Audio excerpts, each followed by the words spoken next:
Ray Donovan had always lived by a simple philosophy: don't start none, won't be none. His home, a modest single-story ranch that had been his sanctuary for the past decade, was more than just a place to hang his helmet. It was his refuge, a hard-earned reward after 20 years riding with the Steel Wolves MC. Waking up every morning to the quiet of his cul-de-sac, the rumble of his Harley in the garage, and the freedom to live on his own terms was all the peace he needed. That peace, however, was about to be shattered by a force far more relentless than any rival gang or highway patrol. Douglas Winters. Douglas was the self-appointed enforcer of the Whispering Pines Homeowners Association, a man with an overblown sense of importance, an obsession with control, and a particular hatred for anything that didn't conform to his sanitized vision of suburban perfection. He had already established himself as the neighborhood tyrant, implementing rules nobody remembered voting for. His latest fixation, however, was Ray's property, which, despite being technically within the HOA's jurisdiction, had largely been left alone until now. The sight of Ray's custom mailbox, his meticulously maintained but non-regulation lawn, and especially the occasional presence of fellow club members seemed to personally offend Douglas's delicate sensibilities. The first time Douglas appeared at Ray's property, he arrived with all the authority of a man who'd never faced real consequences. Dressed in a pressed polo shirt with a clipboard clutched against his chest, he marched up to Ray's door with the confidence of someone who'd spent their entire life getting what they wanted through passive-aggressive ultimatums. Ray, who had been enjoying a cold beer on his front porch, watched the approach with a mixture of amusement and wariness. "You must be Mr. Donovan," Douglas began, his voice dripping with rehearsed professionalism like a mall cop about to explain why skateboarding wasn't allowed. Ray took a slow pull from his beer bottle, not bothering to stand. "I'm Douglas Winters, compliance officer for the Whispering Pines Homeowners Association. I wanted to discuss some concerns about your property." Ray raised an eyebrow.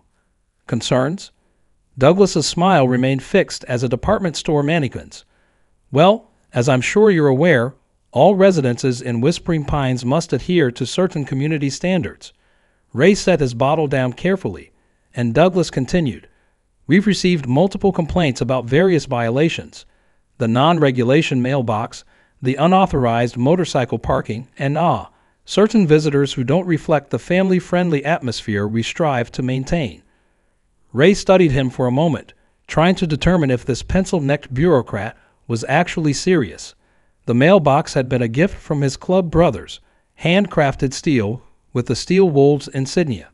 As for his brothers visiting, that was none of anyone's damn business. "So let me get this straight," he said finally, crossing tattooed arms across his chest. "You want me to replace my custom mailbox and tell my friends they can't visit because some neighbors don't like the look of leather vests?" Douglas's smile tightened at the corners. "Mr. Donovan, I understand change can be difficult, but these rules exist for a reason. I'd hate for this to escalate to the fines and enforcement phase." Ray rose to his full height, 6'3" of weathered muscle and hard-earned scars. "Well, Mr. Winters, I appreciate the warning, but I've been here 10 years without any problems. I don't intend to start changing now." Douglas's lips pressed into a thin line. "We'll see about that," he said before turning sharply and walking back to his pristine SUV. Ray watched him go, shaking his head. He'd dealt with tougher men than Douglas in his time, but something told him this HOA puppet wasn't going to back down easily.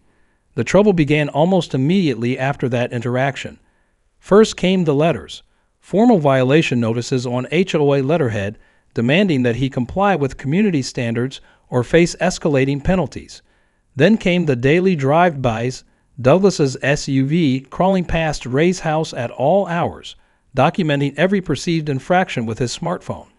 Ray ignored them at first, but when Douglas showed up again, flanked by 2 equally self-important HOA board members, he knew this wasn't going away.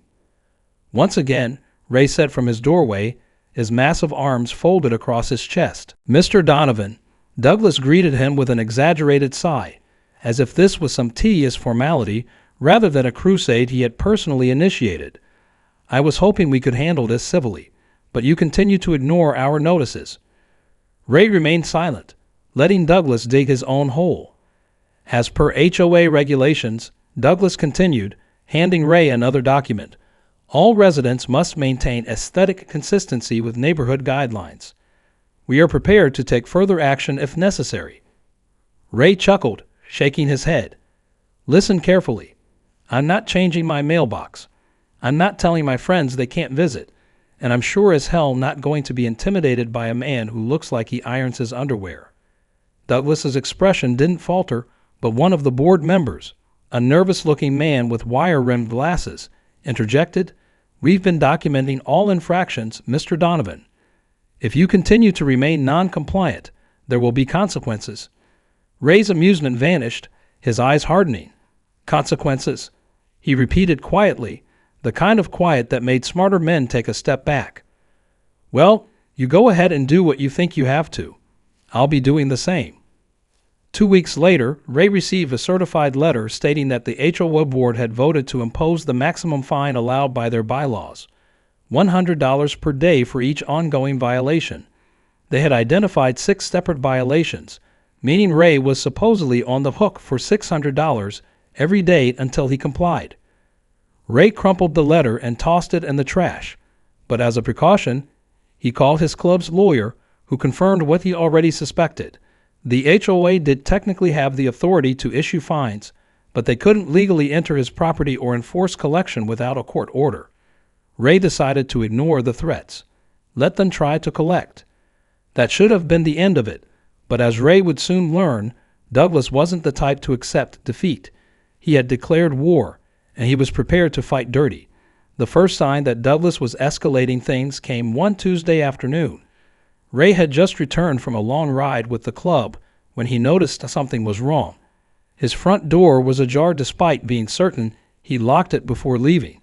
Cautiously, he stepped inside to find his living room ransacked, papers scattered, furniture moved, and most alarmingly, his gun cabinet had been tampered with. Before he could process what had happened, a sheriff's deputy appeared in his doorway. "Mr. Donovan, we have a warrant to inspect the premises for code violations." Ray's blood boiled. They used the legal system to break into his home.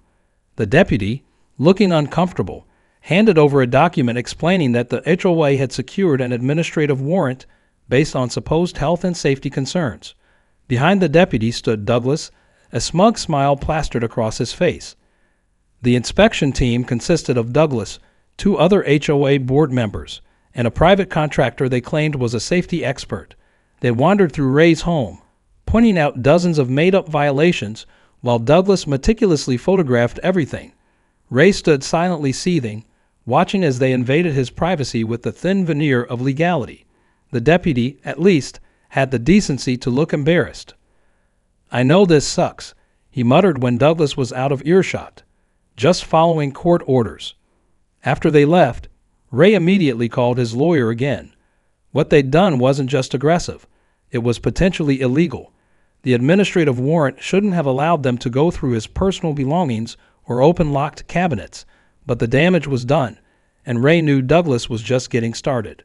That night, Ray made a call to his club president, Axel, a man he'd ridden beside for 20 years. "Brother," he said, "we've got a situation." The next morning, Ray woke to find Douglas and his inspection team had left him a detailed list of violations, ranging from the ridiculous, missing weather stripping on exterior doors, to the outright fabricated, suspected illegal modifications to firearms. The kicker: a 24-hour deadline to allow a follow-up inspection or face legal action, including potential involvement of law enforcement. Ray didn't respond. Instead, he sent the documents to his lawyer and waited. Exactly 24 hours later, as Ray sat calmly on his front porch, Douglas returned, this time with the same sheriff's deputy, 2 HOA board members, and a locksmith. "Mr. Donovan," the deputy said, clearly uncomfortable, "we have another administrative warrant for reinspection, since you failed to respond to the compliance request." Ray stood slowly. "I do not consent to this inspection," he said calmly. "My lawyer has already filed for an emergency hearing to challenge the previous warrant as illegally executed." Douglas stepped forward, his face flushed with arrogance. The time for games is over. Your continued defiance only makes things worse for you." Ray looked past Douglas to the deputy. "I want to see the warrant." The deputy handed over the document, which Ray carefully read before speaking. "You realize this warrant doesn't authorize forced entry, right?" The deputy shifted uncomfortably. "Well, if you refuse access, we can. The locksmith is here as a precaution." Before Ray could respond, Douglas made a fatal mistake. Impatient and drunk on his perceived authority, he pushed past Ray and stepped into the house. That's when all hell broke loose. Ray hadn't been alone inside. 4 members of the Steel Wolves had been sitting quietly in his living room. Legal witnesses, his lawyer had suggested, to document any further harassment. The moment Douglas entered without permission, one of them, Rico, the club's sergeant-at-arms, stood up, his 6'5" frame blocking the hallway. "What exactly do you think you're doing here?" the big man rumbled. The deputy cursed under his breath, and Douglas froze mid-step, suddenly aware he'd overplayed his hand. "I have every right," he started, but the words died in his throat as Rico stepped closer. "You have no right," Ray said calmly. "You're trespassing in my home with no legal authority to enter." The locksmith and the other HOA members had already started backing toward their vehicles. The deputy, to his credit, immediately recognized the situation had crossed a line. "Mr. Winters," he said sharply, "the warrant authorizes inspection only upon consent. If the homeowner refuses, we need to go back to the judge." "That's not what you said earlier," Douglas sputtered, his face red with fury. Just then, Ray's lawyer pulled up, having raced over when Ray texted him about the new warrant. "Brian Thompson, attorney at law," he announced, approaching the group. "I believe my client has made it clear he doesn't consent to this inspection, and based on what I'm seeing, this is bordering on criminal trespass." The confrontation ended with Douglas being practically dragged back to his SUV by the deputy, Ray's lawyer documenting everything on his phone, but Douglas's parting words made it clear this wasn't over. "You've made a serious mistake," he hissed. "This isn't some lawless highway where you and your thug friends make the rules." "We'll see," Ray replied. "We certainly will." Ray knew Douglas wouldn't stop, not after being humiliated in front of his HOA cronies, so he decided to change tactics. After discussing it with Axel and the club's lawyer, Ray executed a 3-part plan. First, he installed security cameras covering every angle of his property. Then he formally requested all HOA records regarding his property, including board meeting minutes where his case had been discussed. Finally, he invited his neighbors, the normal ones, not the HOA zealots, for a friendly barbecue. The barbecue was a strategic move. Many of Ray's neighbors had never actually spoken with him, seeing only the intimidating exterior of a biker, not the man beneath. At the gathering, Ray was the perfect host, grilling steaks, sharing beers, and most importantly, quietly explaining the harassment he'd been facing. To everyone's surprise, most neighbors were sympathetic. "Seems like Douglas has been on a power trip since they elected him last year," one elderly neighbor confided. "They got my daughter for having the wrong shade of beige curtains. Can you believe that?" By the end of the afternoon, Ray had discovered something crucial. Douglas didn't have the neighborhood's support. He'd been ruling through intimidation, not respect, and many residents were secretly fed up with his tactics. Ray's lawyer arrived as the barbecue was winding down with interesting news. The OOA had failed to produce the requested records, claiming they were private, a clear violation of HOA bylaws, which required transparency for all members. Time for Phase 2. The next HOA board meeting was typically a sparsely attended affair, most residents preferring to avoid Douglas's pontificating. But this meeting was different. When Douglas called the meeting to order, he found himself facing a packed room. Ray sat in the front row, flanked by his lawyer and 2 club brothers who owned property in neighboring communities. Behind them sat at least 30 Whispering Pines residents, many of whom had attended Ray's barbecue. Douglas attempted to skip over the open comments section of the meeting, but Ray's lawyer immediately objected, citing the bylaws. With no choice, Douglas reluctantly allowed Ray to speak. Ray stood, addressing not Douglas but his neighbors. "I've lived here peacefully for 10 years," he began, his deep voice carrying easily through the room. "Never had a problem until recently, when Mr. Winters decided my mailbox, my friends, and apparently my existence violated his personal vision of this community." Ray detailed the harassment, the illegal entry, and the vindictive fines, while his lawyer distributed copies of the administrative warrant along with a legal analysis of how it had been improperly executed. Many residents looked shocked, whispering among themselves as Douglas's face grew increasingly flushed. "I'm not here to cause trouble," Ray continued. "I'm here because if they can do this to me, they can do it to any of you. And several of you have told me they already have." What followed was unexpected. As Ray sat down, other residents began standing up, sharing their own stories of Douglas's petty tyranny, the retired teacher who'd been fined for having a little free library, the young couple threatened with legal action over their vegetable garden, the widow who'd received harassment over wind chimes hanging on her porch. The meeting descended into chaos as Douglas attempted to regain control, pounding his gavel and threatening to close the session. That's when Axel, who had been standing quietly at the back of the room, stepped forward. "Mr. Winters," he said, his voice cutting through the noise, "you might want to think carefully about your next move."